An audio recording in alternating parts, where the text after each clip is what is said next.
Tenemos aquí a Yacel Román. Él es especialista en asuntos internacionales y particularmente en la temática haitiana, de manera que puede ilustrarnos bastante. Yo creo que ha estado en otras oportunidades con nosotros, más de una, cuando estábamos en Rumbo, ¿verdad? Sí, en varias ocasiones. Y después aquí. Pues déjame hacerte la primera pregunta, con el permiso de mis compañeros. En los últimos días se han generado situaciones de tensión en la frontera. Antes se han producido, pero hacía algún tiempo que no tenían la intensidad o el calor que reflejaron la semana pasada. ¿A qué se debe eso?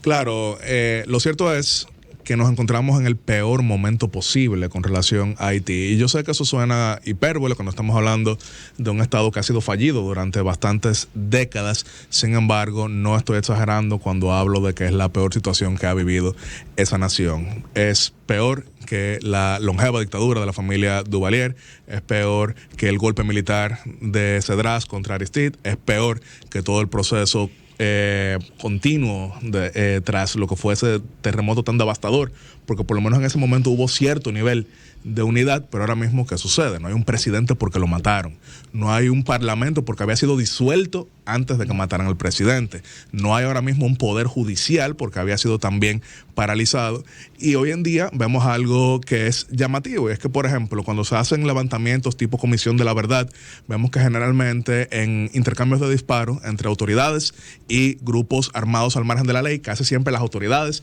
son las que protagonizan la mayor cantidad de bajas a los demás. Sin embargo, según el informe de la BINU, que es la oficina hoy en día presente de Naciones Unidas, el 80% de las muertes en ese intercambio de disparos son miembros de la policía contra las pandillas. Pandillas que siempre han existido en Haití, sin embargo, hoy en día tienen un poder que trasciende lo que eran los viejos caudillos.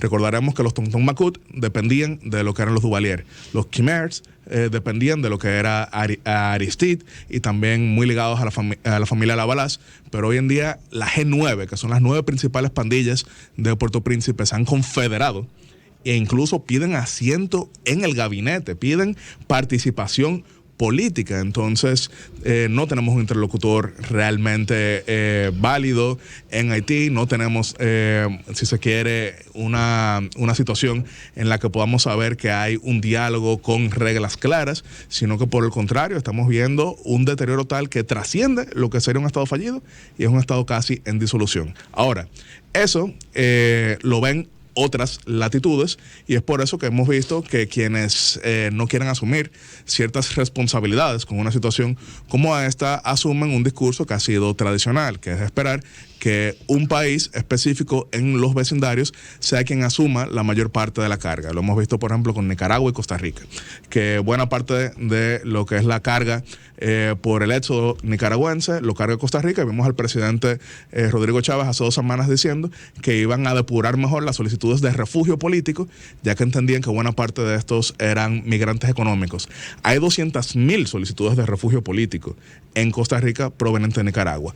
Lo vemos también, por ejemplo, con Turquía y la Unión Europea, que la Unión Europea busca que buena parte de lo que es el éxodo del el norte de África y el Medio Oriente se contenga en Turquía, lo cual el gobierno turco de vez en cuando utiliza a sus intereses y demás. Cuando quiere presionar, abre la llave. Entonces, cuando cobra, como bien mencionas, entonces la cierra.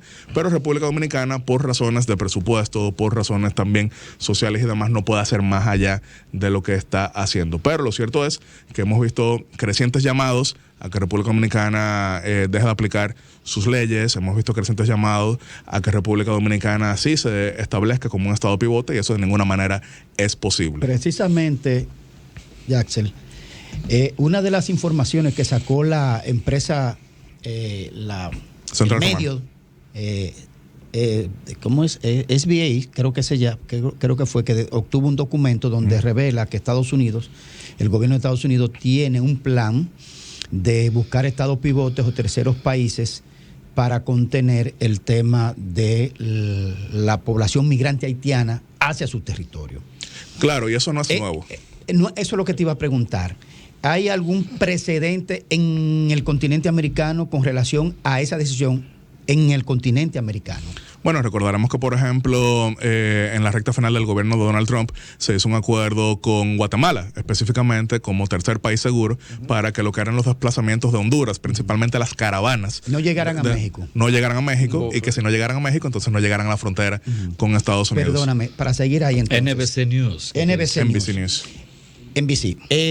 Entonces, ok, ya tenemos un precedente entonces. Muy controversial, y de hecho Guatemala tuvo que deshacerlo. Con Guatemala. Se le pidió a Guatemala. ¿Cuánto monetizó Guatemala? Exacto. Entonces, ¿cuál fue el acuerdo?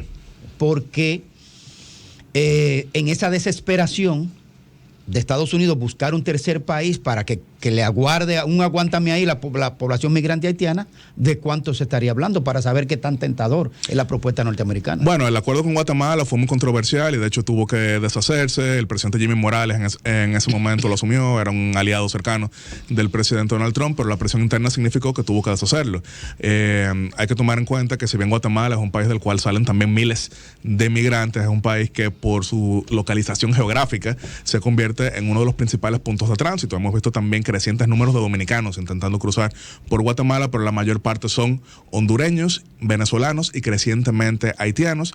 Y hemos visto números de senegaleses y esto no me citan quizá de manera oficial, pero es muy probable que esos senegaleses sean haitianos pretendiendo ser de África, ya que como es un país que no tiene esas relaciones diplomáticas, es más difícil deportarlo. Pero de nuevo, eso es una teoría, no lo tomemos como palabra santa. Los términos del acuerdo no son generalmente públicos, pero sabemos que sí hay intercambio de financiamiento. Con el caso de Venezuela, sí hemos visto que, por ejemplo, con 6 millones de venezolanos desplazados por todo el hemisferio occidental, que eso lleva más acción. ¿Por qué? Porque hoy Venezuela es un problema para todo el mundo. Entonces, como es un problema para todo el mundo quiere resolver. El mensaje que ha llevado a República Dominicana es que si siguen ignorando la situación haitiana, más temprano que tarde será un problema para todo el mundo, que ellos creen que hoy en día es un problema de República Dominicana. Pero entonces con Venezuela hemos visto conferencias internacionales de donantes, como el año pasado hubo en Canadá, en la cual lograron compromisos de miles de millones de dólares para lo que era la atención a la población. Colombia fue de los países más receptores de ese tipo de financiamiento, porque tienen 1.8 millones de venezolanos, pero repito, es una situación que no se compara porque, por ejemplo, en el caso de Nicaragua, por más crítica que es la situación, hay un interlocutor que a muchos no le gusta, a mí no me gusta. En el caso de Venezuela, lamentablemente, hay un interlocutor que a muchos no le gusta, a mí no me gusta, pero hay un interlocutor. En el caso de Haití es, repito, una ausencia de Estado, como tú acabas de decir. Entonces, en esa línea, Yatsel, viendo el histórico que tú señalaste al principio de tu intervención, e incluso viendo que dentro de ese histórico hubo 2 intervenciones militares, claro, en menos de 25 años, sí, con el mismo fin y con los mismos resultados.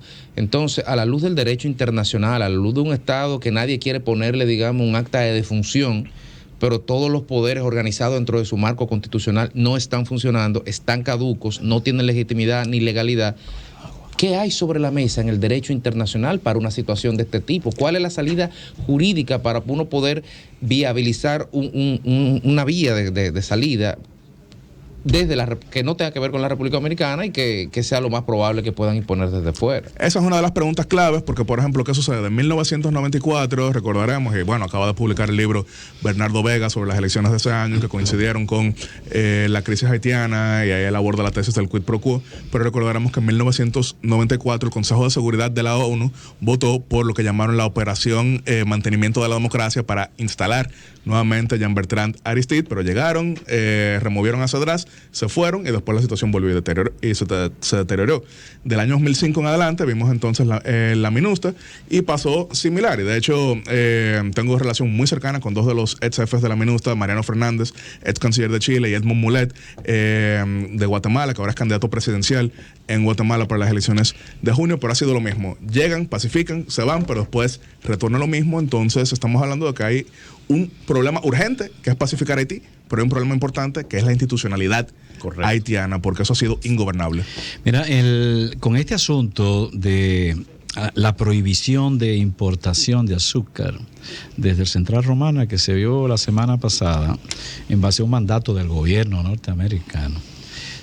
Hay sectores que hablan que posiblemente República Dominicana sea sometida a sanciones por parte de los Estados Unidos si no obedecen la orden dada, en el sentido de ser más receptivos o más receptores de ciudadanos haitianos, o de que se monte ese campamento. ¿Qué opinión te merece ese temor de algunos sectores? Yo no creo que estamos en una época de órdenes, yo no creo que estamos en una época de sometimientos, como se veía en otras épocas. República Dominicana aplica sus leyes, sin embargo, desde luego, República Dominicana también dialoga con quien es un aliado importante por razones comerciales, razones políticas, razones culturales. República Dominicana tiene varios canales de comunicación con Estados Unidos, y República Dominicana ya asignó, por ejemplo, una comisión junto al Ministerio de Relaciones Exteriores y el Ministerio de Industria y Comercio para acompañar lo que sería este proceso. Ahora bien, repetimos, y esto es un tema de bastante debate, incluso en el mismo Estados Unidos, porque acaban de tener elecciones de medio término y muchos de los ganadores en carreras por gobernaciones, por Senado y también por Cámara de Representantes llevaron un mensaje muy similar al que se está viendo en República Dominicana. Vamos a Suecia y vemos debates similares, vamos a Noruega y vemos debates similares, vamos a Canadá y ahí no tan similares porque ellos tienen un serio problema demográfico, entonces están buscando que les llegue gente, ahí hay una diferencia en ese sentido, pero nuestra economía no aguanta esa misma cantidad de gente, y por eso llevamos el mensaje constructivo, porque República Dominicana lo ha dicho en la Asamblea de las Naciones Unidas, en la Cumbre Iberoamericana, en la Cumbre de las Américas, en un viaje del presidente a Washington para la Organización de Estados Americanos. Pero lamentablemente, y ustedes que son grandes estudiosos de la política saben que se suele pecar mucho de retrospectiva y no de prospectiva. Todos somos expertos prediciendo el pasado. Lo que se debió haber hecho fue esto. Ahora, no mucha gente suele mirar hacia el futuro. ¿Cómo podemos evitar que la situación sea peor? Y por eso República Dominicana lleva ese mensaje prospectivo. Bien, gracias, Yancel, por traernos esas pinceladas sobre la situación haitiana, que nadie puede negar que llena de tensión a toda la sociedad dominicana, desde abajo hasta las élites. Muchísimas gracias por estar con nosotros. Muchísimas gracias. Ojalá tenerlo de consulta permanente en este caso. Sí, Lea lo invita con cierta frecuencia. Aquí siempre la orden. Síguenos en las redes sociales. Búscanos @Sol1065 FM. Lo mejor de nuestro contenido más cerca de ti. Sol 106.5.